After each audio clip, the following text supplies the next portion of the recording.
2 দিন পর পরে একটা মেশিন একটা লাগাই কি যেন একটা এরকম বেলুনের মতো ফুললে থাকে ওজন কমতেছে আবার তো আমাকে ওজন কমতেছে আবার বলে ও আমি জুস খাই চা খাই আমার ওজন কমতেছে তাও তো দেখি ওজন তো আর কমে না মোটা মোটা ডানারি বাইর করে এহেন্দা বাইর করে ওখানদা বাইর করে তো দাঁড়ায় থাকো হ্যাঁ আমার মানে খেপাই একদম মানে ভাইরাল হওয়া লাগবে যে রে কিরে তোরে 15,000 টাকা দিয়ে কিনে না লাইভ করেছিল তোরে দিয়ে ভাইরাল হবে কেন চাকুন্নির ঘরে চাকুন্নি মানুষের কাছে টাকার বিনিময়ে গো প্রমোট করো এমন কিছু বাদ নাই এত ওই যে এমন কেউ আছে যে আমাকে চেনে না হ্যাঁ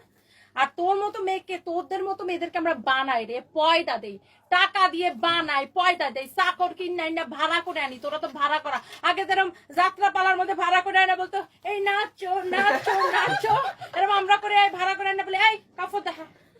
ভাড়া দিবে আর যাবো এটা সুন্দর ও মাই গড এখানে আসে ভাইয়া কাউকে তো সব ভাইয়া ভাইয়া করা লাগে না বেড়া মানুষ দেখতে একটা লাইভ দেখ কার লাইভের মধ্যে কত মানুষ বেশি দেখে আমাকে পেজে লাইভ করেই ভাইরাল হয়ে গেছে ম্যাডাম বরং আমি কেছি বলি আমার নাম নিয়ে ভাইরাল হতে চাই আমার কোন বাইরে দেখে তোর নাম নিয়ে ভাইরাল হওয়া লাগবে কেডা তুই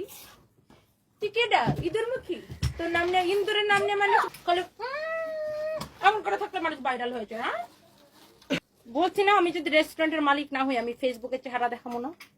আর তুই যদি আমার নিয়ে মানে ফেক প্রচার করে থাকছস কান ধরে উপোস করাবো